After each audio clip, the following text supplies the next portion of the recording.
ಗೃಹಲಕ್ಷ್ಮಿ ಯೋಜನೆ 7ನೇ ಕಂತಿನ ಹಣ ಪಡೆಯಲು ಸರ್ಕಾರ ಮತ್ತೆ ಒಂದು ಕಂಡೀಷನ್ ಅನ್ನು ಇಟ್ಟಿದೆ.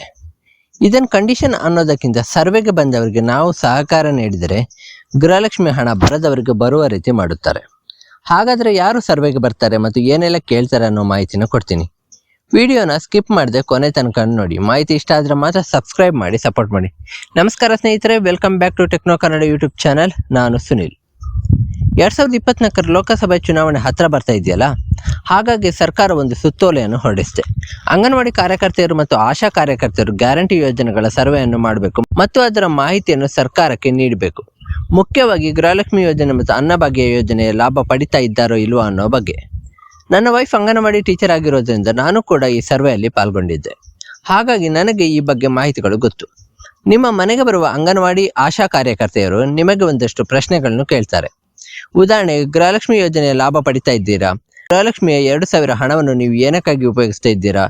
ಈ 2,000ದಿಂದ ನಿಮಗೆ ಸ್ವಲ್ಪವಾದರೂ ಹಣ ಉಳಿತಾಯ ಆಗ್ತಾ ಇದೆಯಾ? ಹೀಗೆ. ಇನ್ನು ಅನ್ನಭಾಗ್ಯ ಯೋಜನೆಯದ್ದು ಸಹ, ನೀವು ಅನ್ನಭಾಗ್ಯ ಯೋಜನೆಯ ಲಾಭ ಪಡಿತಾ ಇದ್ದೀರಾ? ಸರ್ಕಾರ ನೀಡ್ತಾ ಇರೋ ಅಕ್ಕಿ ಬದಲಿನ ಹಣ ನಿಮಗೆ ಹೊರಗಿನಿಂದ ಅಕ್ಕಿ ಖರೀದಿಸಲು ಸಾಕಾಗ್ತಾ ಇದೆಯಾ? ಇನ್ನು ಉಚಿತ ವಿದ್ಯುತ್ ಯೋಜನೆ, ಶಕ್ತಿ ಯೋಜನೆ, ಯುವ ನಿಧಿ ಯೋಜನೆದು ಕೂಡ ಪ್ರಶ್ನೆಗಳನ್ನು ಕೇಳ್ತಾರೆ. ಈ ಸರ್ವೆ ಮಾಡೋ ಕಾರ್ಯಕರ್ತೆಯರ ಹತ್ರ ಗ್ಯಾರಂಟಿ ಸರ್ವೆದು ಒಂದು ಆ್ಯಪ್ ಇರುತ್ತೆ. ಆ ಆ್ಯಪ್ನಲ್ಲಿ ಆಯಾ 5 ಯೋಜನೆಗೆ ಸಂಬಂಧಪಟ್ಟಂತೆ ಪ್ರಶ್ನೆಗಳಿರುತ್ತೆ. ಅದರ ಬಗ್ಗೆ ನೀವು ಉತ್ತರವನ್ನು ಕೊಡಬೇಕಾಗುತ್ತೆ. ಆ ಸರ್ವೆ ಮಾಡೋ ಅಂಗನವಾಡಿ ಆಶಾ ಕಾರ್ಯಕರ್ತರಿಗೆ ಸಿಗುವ ಗೌರವ ಸಂಭಾವನೆ ಕೇವಲ ಒಂದು ಮನೆಗೆ 10 ರೂಪಾಯಿ ಅಷ್ಟೇ. ನಾನು ಯಾಕೆ ಇದನ್ನು ಹೇಳಿದೆ ಅಂದರೆ, ನಾವು ಮಾತಾಡುವಾಗ ಎಲ್ಲ ಯೋಜನೆಗಳ ಬಗ್ಗೆ ಮಾಹಿತಿಯನ್ನು ನೀಡ್ತೀವಿ. ಆ ಯೋಜನೆಗಳು ನಮಗೆ ಸರಿಯಾಗಿ ಸಿಗ್ತಾ ಇದೆಯೋ ಇಲ್ವೋ, ಸಿಗ್ತಾ ಇಲ್ಲ ಅಂದ್ರೆ ಸಿಗೋ ಹಾಗೆ ಮಾಡಲು ಶ್ರಮಿಸುವ ಆಶಾ ಕಾರ್ಯಕರ್ತೆಯರು ಮತ್ತು ಅಂಗನವಾಡಿ ಕಾರ್ಯಕರ್ತೆಯರ ಬಗ್ಗೆ ನಾವು ಮಾತಾಡೋಕ್ಕೂ ಹೋಗಲ್ಲ, ಯೋಚಿಸೋಕ್ಕೂ ಹೋಗಲ್ಲ. ಅದೆಲ್ಲ ಇರಲಿ. ಈಗ ನಿಮಗೆ ಒಂದು ಕಂತಿಂದು ಬಂದಿದೆ ಗೃಹಲಕ್ಷ್ಮಿ ಹಣ, ಬಾಕಿ ಕಂತಿಂದು ಬಂದಿಲ್ಲ. ಅಥವಾ 1, 2, 3, 4 ಕಂತಿಂದು ಬಂದಿದೆ, ಮತ್ತೆರಡು ಕಂತಿಂದು ಬಂದಿಲ್ಲ.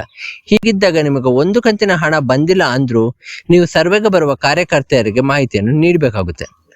ಅವರು ನಿಮ್ಮ ಹತ್ರ ರೇಷನ್ ಕಾರ್ಡ್ ಜೆರಾಕ್ಸ್ ಅಥವಾ ಅದರ ನಂಬರನ್ನು ಕೇಳ್ತಾರೆ. ಅದನ್ನು ತಗೊಂಡು ಈ ಸರ್ವೆ ಮಾಹಿತಿಯೊಂದಿಗೆ ಸರ್ಕಾರಕ್ಕೆ ತಲುಪಿಸಬೇಕು. ನಿಮಗೆ 6 ಕಂತಿನ ಹಣ ಬಂದಿದ್ರೆ ನೀವೇನು ರೇಷನ್ ಕಾರ್ಡ್ ಮಾಹಿತಿನ ಕೊಡಬೇಕು ಅಂತ ಇಲ್ಲ. ಈ ಲೋಕಸಭೆ ಚುನಾವಣೆ ಪ್ರಾರಂಭಕ್ಕೂ ಮೊದಲೇ ನಿಮ್ಮ ಸಮಸ್ಯೆಗಳನ್ನು ಪರಿಹಾರ ಮಾಡೋಕೆ ಯೋಚನೆ ಮಾಡಿದೆ ರಾಜ್ಯ ಸರ್ಕಾರ. ಇನ್ನು 7ನೇ ಕಂತಿನ ಹಣ ಇನ್ನೂ ಸಹ ಜಮಾ ಆಗಿಲ್ಲ. ಈಗಾಗಲೇ ಸರ್ಕಾರ ಫಿನಾನ್ಸ್ ಡಿಪಾರ್ಟ್ಮೆಂಟ್ಗೆ ಹಣಕಾಸಿನ ಬಗ್ಗೆ ಕೊಟೇಶನ್ ಕಳಿಸಿದೆ. ಫಿನಾನ್ಸ್ ಡಿಪಾರ್ಟ್ಮೆಂಟ್ ಇನ್ನೂ ಹಣ ರಿಲೀಸ್ ಮಾಡಿಲ್ಲ. ಹಣಕಾಸು ಇಲಾಖೆಯಿಂದ ಹಣ ರಿಲೀಸ್ ಆದ ಮೇಲೆ 7ನೇ ಕಂತಿನ ಹಣ ಬಿಡುಗಡೆ ಆಗುತ್ತೆ. ಮಾರ್ಚ್ ತಿಂಗಳ 2ನೇ ವಾರದಲ್ಲಿ 7ನೇ ಕಂತಿನ ಹಣ ಬಿಡುಗಡೆ ಆಗುವ ಸಾಧ್ಯತೆ ಇದೆ. ಇಷ್ಟೇ ಫ್ರೆಂಡ್ಸ್, ಈ ಹೊತ್ತಿನ ಮಾಹಿತಿ. ನಾನು ಕೊಟ್ಟಂತ ಮಾಹಿತಿ ಸಂಪೂರ್ಣವಾಗಿದೆ, ಹಾಗೆಯೇ ಇಷ್ಟ ಆಗಿದೆ ಅನ್ಕೊಂಡಿದ್ದೀನಿ. ಇಷ್ಟ ಆಗಿದ್ರೆ ವಿಡಿಯೋನ ಲೈಕ್ ಮಾಡಿ, ಶೇರ್ ಮಾಡಿ. ಮತ್ತೆ ಸಿಗ್ತೀನಿ ಇದೇ ರೀತಿಯ ಹೊಸ ಮಾಹಿತಿಯೊಂದಿಗೆ. ಅಲ್ಲಿವರೆಗೂ ಹೀಗೇನೆ ಸಪೋರ್ಟ್ ಮಾಡ್ತಾ ಇರಿ ಅಂತ ಹೇಳ್ತಾ ಇವತ್ತಿನ ವಿಡಿಯೋನ ಮುಗಿಸ್ತಾ ಇದ್ದೀನಿ. Thank you friends.